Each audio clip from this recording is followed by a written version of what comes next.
Bienvenue dans Génération IT de SCC, le podcast dédié aux professionnels de l'IT. Je suis Graziella Rodriguez et j'ai le plaisir d'animer cette émission, un podcast qui est aujourd'hui consacré à Microsoft 365. C'est une cible de choix pour les hackers et pour cause, c'est le SaaS collaboratif le plus utilisé du marché avec 258 millions d'utilisateurs en 2020. Son usage est plus que fréquent puisque tous les collaborateurs y ont recours au sein d'une même entreprise et ce à plusieurs reprises dans la journée. Résultat, sa messagerie concentre l'attention des pirates du net. Le souci, c'est qu'un malentendu perdure. De nombreuses entreprises pensent que les environnements Microsoft 365 sont protégés, alors que ce n'est pas le cas. Il faut donc s'armer contre les cyberattaques et au-delà sécuriser l'ensemble des données de ces environnements. C'est l'un des enjeux majeurs pour toutes les entreprises. Microsoft 365, une pièce maîtresse mal protégée. On en parle avec nos invités. Pierre-François Guglielmi, bonjour. Bonjour Graziella. Vous êtes Field CTO Alliance pour Rubrik et Olivier Baudot. Bonjour Olivier. Bonjour Graziella. Vous êtes solution architecte avant-vente data protection pour SCC.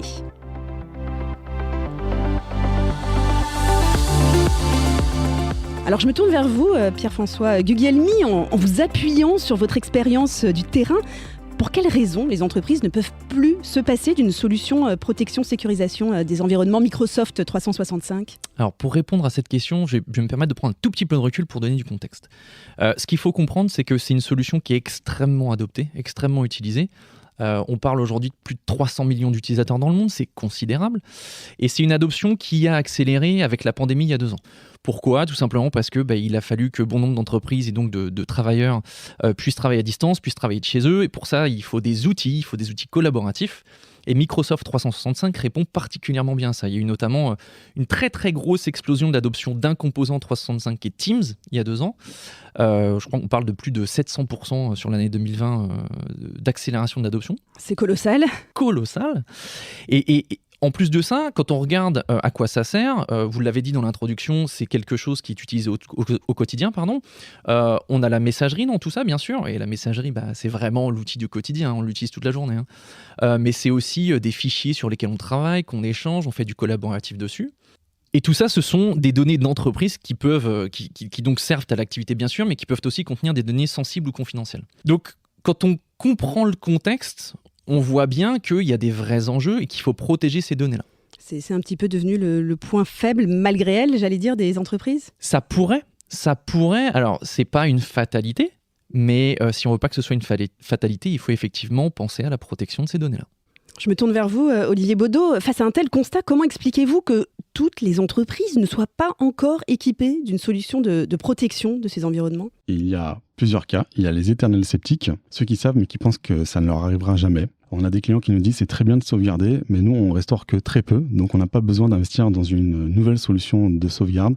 On a déjà assez d'outils à maintenir dans notre environnement. Donc c'est le type de clients qui vont utiliser tout simplement les fonctionnalités natives de Microsoft 365, comme la corbeille par exemple. C'est pas forcément des clients de type TPE ou PME, mais au contraire, qui ont ce type d'argument, mais au contraire c'est des clients d'entités de grands groupes.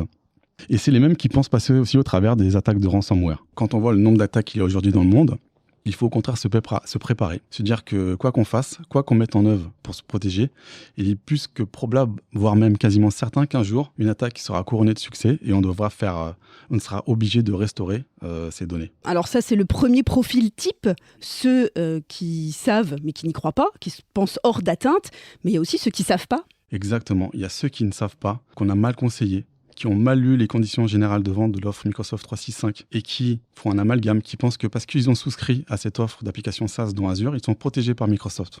Malheureusement, ce n'est pas le cas. En fait, Microsoft va fournir un certain nombre de fonctionnalités, comme les rétentions, mais c'est des fonctionnalités qui sont dédiées à la conservation et non pas à la récupération, comme peut le faire un outil de data protection qui va utiliser la restauration des données. Voilà, c'est notamment notre rôle à nous en tant que distributeur chez CC et celui d'un éditeur comme Rubrik, de faire du conseil auprès de nos clients et de les accompagner sur ces sujets pour avoir un système d'information résilient, voire même cyber-résilient. Alors je me tourne vers vous, Pierre-François Gugelmi. Pourquoi préférez-vous parler de sécurisation des données au lieu de lutte contre les cyberattaques ? Alors la lutte contre les cyberattaques, je pense qu'il n'y a plus trop de débat aujourd'hui et Olivier l'a développé. Donc c'est un vrai sujet, en revanche c'est pas le seul. Et ça peut être un risque de se dire, et ça a été évoqué d'ailleurs, moi de toute façon le ransomware, il y a assez peu de chances que ça m'arrive parce que je vois pas pourquoi je serais une cible, je suis une petite société ou peu importe quel est le cas. Et donc ça c'est un cas, mais il y a tous les autres scénarios de perte de données qu'il faut surtout pas négliger. Ça peut être à peu près n'importe quoi, mais on peut penser à des erreurs humaines, ça arrive, une erreur de scripting par exemple, mais on peut penser à d'autres scénarios, ça peut être des menaces internes aussi. C'est-à-dire des menaces internes ? C'est-à-dire, c'est des choses qu'on voit d'ailleurs de plus en plus. Mais ça peut être un employé qui s'est fait licencier et qui, juste avant de partir, a encore les bonnes permissions sur les environnements et sur les données et qui, par esprit de vengeance, essaie de faire du mal et supprime des données ou fait quelque chose en tout cas pour qu'il y ait une atteinte aux données. C'est un exemple qui vous parle, Olivier Baudot ? Dans le jargon, on appelle ça un insider. Donc c'est pas forcément un salarié qui est licencié, c'est typiquement quelqu'un, notre voisin de bureau, qui est pas bien là où il est, qui n'a pas été augmenté depuis un certain nombre d'années et qui subit des pressions de sa direction. Et voilà, donc ce qui est malheureux, c'est de voir que les analyses s'accordent à dire que 34% de ces cyberattaques subies par les entreprises sont le fait d'insiders et que c'est 25% de plus qu'il y a 2 ans. 34% des cyberattaques en interne, c'est quand même énorme, Pierre-François. Et ce ne sont pas celles auxquelles on pourrait penser en premier. Ouais, la menace interne. Exactement. Complètement. Ouais. Alors, Olivier Baudot, je reste avec vous. Quels sont les avantages au quotidien, du coup, de ce type de solution pour les entreprises ? Alors déjà, c'est des solutions qui sont simples à mettre en œuvre et à prendre en main. Elles sont automatisées et elles vont s'appuyer sur l'agilité et la scalabilité du cloud. C'est des solutions qui vont permettre de concilier une protection optimale contre la perte de données et les cyberattaques. Le premier objectif, ça va être de sécuriser l'environnement de production de Microsoft 365 en envoyant les données sur un support de stockage externe sécurisé avec de l'immuabilité et de l'encryption. On va mettre en œuvre une politique de sauvegarde qui va permettre de couvrir les SLA du client, mais pas que. Il va le permettre aussi surtout de restaurer ces données de manière simple et rapide en cas de perte. Alors quel est l'état du marché dans ce domaine ?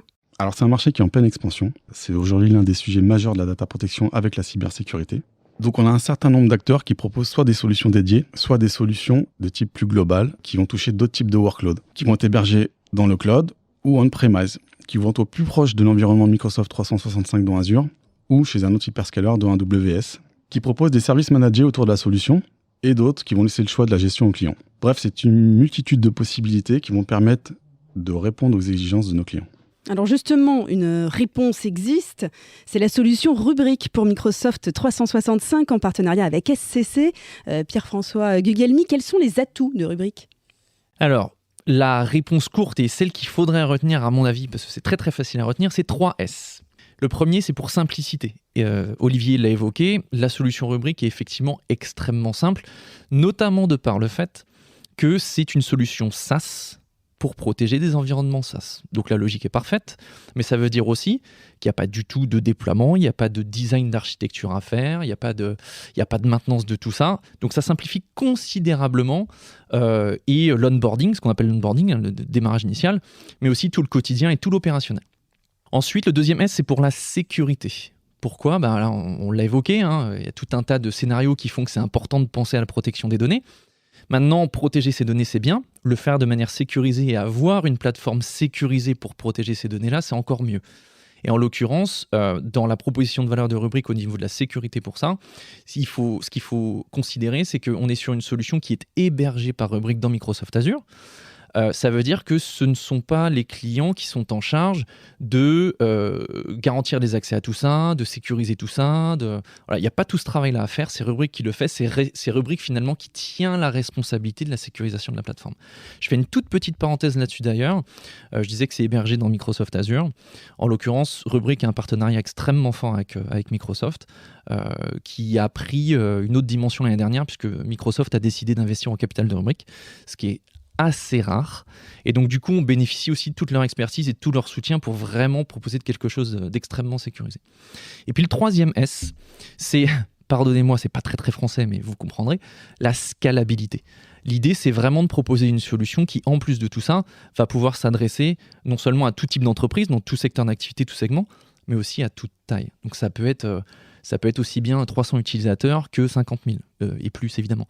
Mais voilà, cette dimension scalabilité, automatique, bien entendu, c'est aussi quelque chose qui est extrêmement important. Simplicité, sécurité, scalabilité. On va Exactement. retenir. Cette émission touche à sa fin. Un petit mot pour terminer, peut-être Pierre-François Gugelmi ? Ouais, moi je pense qu'il ne faut pas s'arrêter à tout ce qui est idée reçue et vraiment ne pas négliger tous les différents scénarios de perte de données. On a évidemment le contexte ransomware qui est assez prévalent malheureusement en ce moment, mais c'est pas le seul. Il y a plein d'autres scénarios qui peuvent faire qu'on peut avoir des pertes de données et c'est important d'avoir une solution qui est en capacité de faire de la restauration rapide et massive. Olivier Baudot ? C'est un sujet qui est majeur. C'est important que notre force commerciale puisse communiquer auprès de nos clients sur les enjeux autour de la protection de Microsoft 365. L'IT au service des entreprises pour plus d'innovation, de performance, de compétitivité. Merci à vous deux, Pierre-François Gugelmi, Field CTO Alliance pour Rubrik et Olivier Baudot, solution architecte avant-vente data protection pour SCC. Et merci à vous, chers auditeurs, de nous avoir écoutés. Et à très bientôt pour un prochain épisode de Génération IT de SCC, le podcast dédié aux professionnels de l'IT.